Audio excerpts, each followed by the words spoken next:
ఈ విశ్వం ఎంతో గొప్పది. అందులో ఎన్నో రహస్యాలు. మానవుడు తన ప్రయోగాలకు భాగంగా ఏకంగా స్పేస్‌లోని అంతరిక్ష కేంద్రంలో నిర్మించాడు.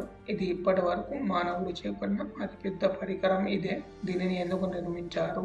ఎలా నిర్మించారు? నిర్మాణానికి ఎంత ఖర్చు అయింది? చివరికి ఎందుకు దీనిని కూల్చివేయనున్నారు? ఈ వీడియోలో తెలుసుకుందాం. Hi friends, welcome to my channel house of knowledge. ఇప్పటి వరకు మన ఛానల్‌ని సబ్స్క్రైబ్ చేసుకోకపోతే వెంటనే సబ్స్క్రైబ్ చేయండి. పక్కన ఉన్న బెల్ ఐకాన్ని ప్రెస్ చేయండి. ఇంటర్నేషనల్ స్పేస్ స్టేషన్ ఇది ఒక అంతరిక్ష కేంద్రం, ఉపగ్రహం లాంటిది. దీనిని 5 దేశాలకు చెందిన అంతరిక్ష సంస్థలు కలిసి నిర్మించాయి. అవి America, Russia, Japan, Europe, Canada.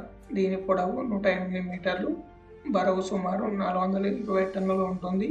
ఈ భూమి కొన్ని సంవత్సరాలలో అంతరించిపోవాల్సి వస్తే అప్పుడు మనుషులు నివాసం ఉండటానికి, మన దగ్గరలో ఉన్న చంద్రుడు మరియు మార్స్ పై మనుషులు ఉండటానికి మరియు స్పేస్లో జీవనం ఎలా ఉంటుందో తెలుసుకోవడానికి ఈ అంతరిక్ష కేంద్రాన్ని నిర్మించారు. ఈ 420 టన్నుల అంతరిక్ష కేంద్రాన్ని ఒకేసారి స్పేస్లోకి తీసుకెళ్లడం కుదరదు కదా. అందుకే దీనిని డాకింగ్ పద్ధతిలో ఒక్కొక్క కాంపోనెంట్ స్పేస్లోకి తీసుకెళ్లి అక్కడే అమర్చారు. సంవత్సరానికి 1 లేదా 2 కాంపోనెంట్స్ అమర్చుకుంటూ 1998లో మొదలై 2011లో ఇది పూర్తి అయింది. ఇది మన భూమికి 400 కిలోమీటర్ల దూరంలో లోవర్ ఎర్త్ ఆర్బిట్లో గంటకు 28,000 కిలోమీటర్ల వేగంతో 92.68 నిమిషాలలో భూమి చుట్టూ తిరుగుతుంది. రోజుకు దాదాపు 11 సార్లు భూమిని చుడుతుంది.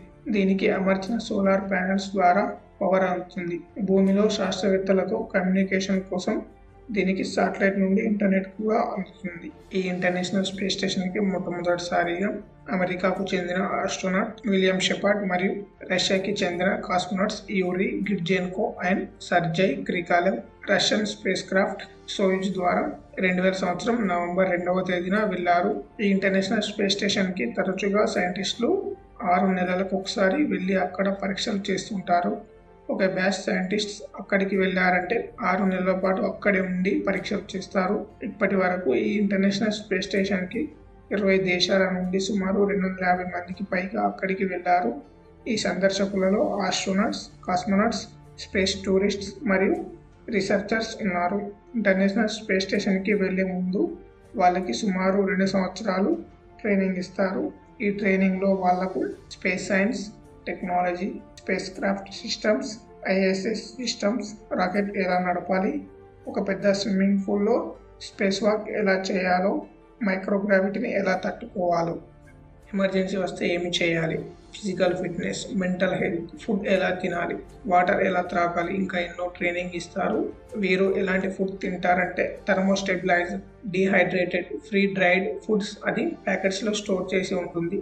వాటర్, వీరు యూరిన్ మరియు చెమటను కూడా ప్యూరిఫై చేసుకొని త్రాగుతారు. ఇక స్నానం విషయానికి వస్తే నురగరాని ఒక లిక్విడ్ని అప్లై చేసుకొని టవల్తో తుడుచుకుంటారు. నిద్రకు ఒక ట్యూబ్లో నిద్రపోతారు. అక్కడ వారు చెట్లను కూడా పెంచుతారు. ఆస్ట్రోనాట్స్ ఐఎస్ఎస్కి బయట ఏమైనా మైనర్ రిపేర్స్ వస్తే ఐఎస్ఎస్ నుండి బయటకు వచ్చి స్పేస్ వాక్ చేస్తారు. నాసా రూపొందించిన స్పేస్ సూట్ ధరించి స్పేస్ వాక్ చేస్తారు. ఐఎస్ఎస్కి వెళ్ళడానికి వారు వాడే space crafts Soyuz, SpaceX crew dragon, Boeing CST-100 Starliner. ఇక భూమి మీదకి తిరుగు ప్రయాణం. సైంటిస్ట్స్ ప్రయాణ సమయంలో వారిని రక్షించుకోవడానికి వారి సోకోల్ లేదా స్పేస్ఎక్స్ ప్రిజర్ సూట్స్ను ధరిస్తారు. సైంటిస్ట్స్ భూమికి తిరిగి తీసుకువచ్చే ఏదైనా పరికరాలను లేదా ప్రయోగాలను సురక్షితంగా ఉంచుతారు. అన్డాకింగ్ పద్ధతిలో ఐఎస్ఎస్ నుండి స్పేస్ క్రాఫ్ట్ విడిపోతుంది.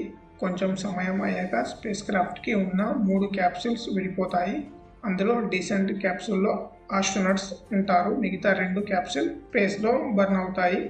డీసెంట్ క్యాప్సూల్ ఎర్త్ అట్మాస్ఫియర్లోకి వస్తుంది. దాదాపు 6 కిలోమీటర్ల ఎత్తులో క్యాప్సూల్కి ఉన్న పారాషూట్ ఓపెన్ అవుతుంది. నెమ్మదిగా వాళ్ళు కిందకి చేరుకుంటారు. దీని నిర్మాణానికి సుమారు $110 బిలియన్ ఖర్చు అయింది. ఇంత టెక్నాలజీ ఉపయోగించి ఇంత ఖర్చు పెట్టి ఒక అద్భుతాన్ని నిర్మించారు. కానీ ఈ ఇంటర్నేషనల్ స్పేస్ స్టేషన్ని త్వరలో కూల్చివేయనున్నారు. ఎందుకంటే దీని లైఫ్ స్పాన్ 15 సంవత్సరాలు మాత్రమే. కానీ ఆ టైం ఎప్పుడో అయిపోయింది. దీన్ని పెంచుకుంటూ వచ్చారు. టైం గడుస్తున్న కొద్దీ మెయింటైనింగ్ మరియు రిపేరింగ్కి చాలా ఖర్చు అవుతుంది.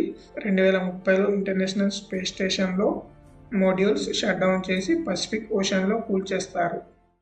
ఫ్రెండ్స్, ఈ వీడియో మీకు నచ్చితే లైక్ చేయండి, షేర్ చేయండి. మరిన్ని ఇంట్రెస్టింగ్ టాపిక్స్ కోసం మా ఛానల్ను సబ్స్క్రైబ్ చేయండి. Thank you for watching.